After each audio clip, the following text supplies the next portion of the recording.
عاملين ايه النهارده؟ هتكلم معاكم عن دهب السعوديه. اولا دهب السعوديه لا يعلى عليه انا رحت السعوديه وقعدت فيها واشتريت منها دهب وبستثمره لحد دلوقتي ومعايا لحد دلوقتي. دهب السعوديه ميزته اولا بيبقى عيار 24. انا معرفش فيه عيارات اقل ولا لا، بس انا كل اللي جبته طلع 24. سلاسل، انسيالات، خاتم صحة، كله طلع 24. دي ميزة دهب السعوديه. الحاجة التانية، دهب السعودية في لمعة، في برقة كده، منورة كده، حاجة مش موجودة. حاجة تحبوا تتفرجوا عليها، تعلقوا تتفرجوا، حاجة بتبرق بتلمع فعلا. دي حقيقة وواقع. اللي اشترى من هناك وكده وعايش هناك، اللي هم أهل السعودية، بنات السعودية أو المصريين المغتربين أو اشتروا بالفعل وعايشين هناك، هيعرفوا النقطة دي. دهب السعودية بقى عيار 24، ميزة كبيرة. الحاجة التانية في برقة ولمعة رهيبة، بتدي لشكله جمال فوق الوصف. الحاجة التالتة، اللي قاعد هناك ممكن تشتري ده بكمية كبيرة جدا بفلوس مش كتير. ليه؟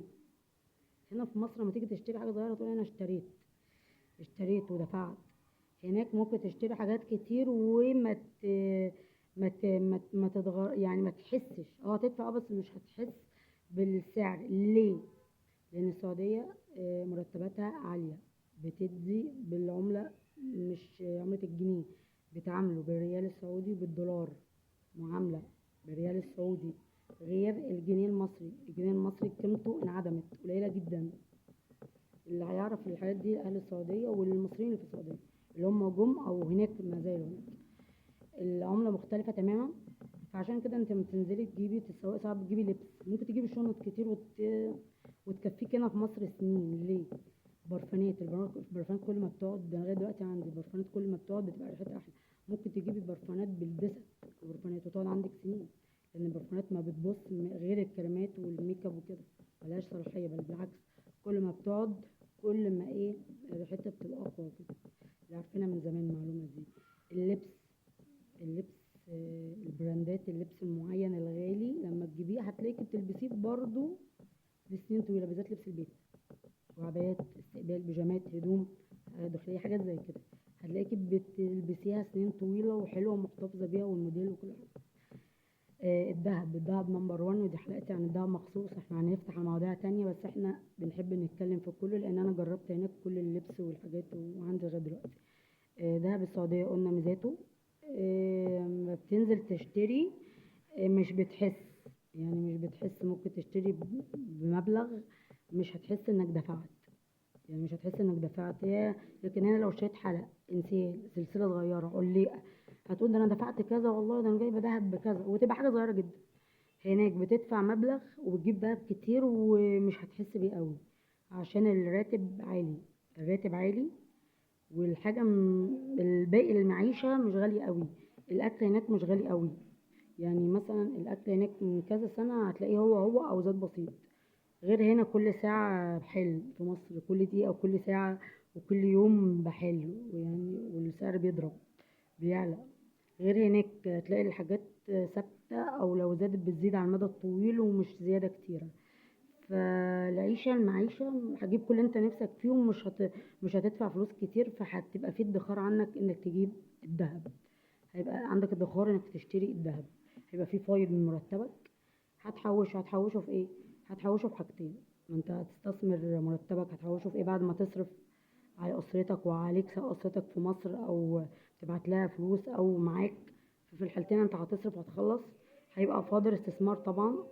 الاستثمارك في حاجتين، هيبقى الذهب، كلنا بنستثمر في الذهب ده لازم، والتحول بالدولارات في البنك وتسيبها عشان اما تنزل هتبقى تجيب شقة، هتجيب أرض وتبنيها، فهيبقى عاوز فلوس، مبالغ ضخمة. فالمبالغ الضخمة بتبقى عاوزة دهب مش حاجة واحدة، ما تحطش في حاجة واحدة، حاجتين أقل حاجة أو ثلاثة. دهب ودولارات بنك، عشان تحول وتعمل كله تروح مشتري على طول الشقة وتستثمرها أو تعيش فيها، وأرض وتبني عليها، أو الاتنين اللي ربنا موسع عليه، شقة حلوة يعيش فيها وأرض يبني عليها، أو شقتين، شقة يعيش فيها حلوة وشقة يستثمرها أجرها يعلى برضه حلو. يبقى ضربت عصفورين بحجر واحد. برضو كان في نقطة مهمة، اللهم صل على النبي، ايه هي؟ الناس اللي بيقولوا نشتري دهب كل قد ايه اللي قاعدين في السعودية. المصريين بالذات، طبعا اهل السعودية مع نفسهم يعني يشتروا كل يوم، كل سنة، كل سنتين، كل شهر. ده هم اهل البلد، مش هتفرق كتير. انا بقول على المغتربين، ومثلا ناس مصريين وسافروا السعودية، تشتروا كل قد ايه؟ سوري برضو على الصوت، بس مش ذنبي آم، بالنسبة للدهب، كل قد ايه بقى تشتروا المصريين؟ يعني مثلا كل 3 شهور او كل 6 شهور اشتري دفعة دهب معينة محترمة. يعني كل 6 شهور اشتري دفعة دهب محترمة، او كل 3 شهور كمية معقولة مش كبيرة قوي. انا بعلي الصوت علشان الصوت اللي بره ما يضربش على الصوت بتاعي، فيبقى صوتي مسموع مش صوت اللي بره المسموع. يعني مثلا لما تشتروا كل 3 شهور تشتروا الدهب، كل 6 شهور، بلاش كل سنة قوي دي، لان هتشتري كمية، فممكن وانت نازل هتأثر معاك، وانت نازل كده هتأثر معاك. لكن لما تشتري كل 3 شهور، كل 3 شهور، كل 3 شهور، 4 مرات في السنة، وتتجمع، هتلاقي نفسك جبت كمية كبيرة ومش هتحس بيها، مش هتحس بيها، وهتلاقي نفسك اشتريت كمية محترمة، دهب محترمة تقدر تستثمرها وتزيد، وهكذا وهكذا العدد بيعد وهكذا. بس يعني انت كل انت قاعد هناك بتقبض مرتب وبتدفع وبتشتري وبتجيب وتستثمر، فكل ده بيعد عليك انك تستثمر وتزيد طبعا، اكيد يعني. ف عرفت هو كل قد ايه؟ الناس اللي بيسالوا نستثمر كل قد ايه، احنا بننزل كل سنه اجازه، طب نشتري ده كل قد ايه عشان نحس ان احنا عملنا حاجه واستثمرنا في حاجه؟ ماشي، اصرف. بعد ما تصرف وتخلص كل حاجه وتخلص كل الاعباء اللي عليك، استثمارك، حول دولارات في البنك، او تبع مصر، حول دولارات، سيبها، اشتري من عندك كل 3 شهور كمية، كل 3 شهور كمية، كل 3 شهور، تيجي السنة خلصت هتلاقي نفسك اشتريت كمية محترمة، تيجي تحطها في خزينة البنك أو تسيبها في البيت، أنت حر. بس يفضل حطوا دهبكم في خزينة في البنوك، علشان منع للسرقة، منع لحاجة يحصل حاجة، ما تعرفوش الظروف، ما تعرفوش الظروف. الواحد اتعرض لحاجات كتير وندم بعدها، ما تعرفوش الظروف. اللي يحوش دهب ويحوشه في خزينة في البنك أفضل، بتتأجر بالسنة وكده، وبتحطوا فيها دهب علشان ما تندموش يحصل أي حاجة. ربنا يكفينا شر السرقات وأي حاجة خسارة، ربنا يكفينا شر الخسارة كلنا يا رب. الخسارة وحش في أي حاجة. فأظن أنا كده لميت تقريبا الموضوع، ولا لو حد عنده حاجة يسألني في الكومنتات، مش عاوزة حد يتكسف، مش عاوزة حد يتحرج، اسألوني وقولولي كلامك حلو كلامك وحش. عاوزين نسأل في حاجة معينة اسألوا وانا جاوبكم. اللي عاوزين حلقات معينة اتكلم عن مواضيع معينة سواء الدهب او خارج الدهب، انا بتكلم في كل المواضيع عادي. قناتي منوعة وشاملة برضو، انا تحت امركم.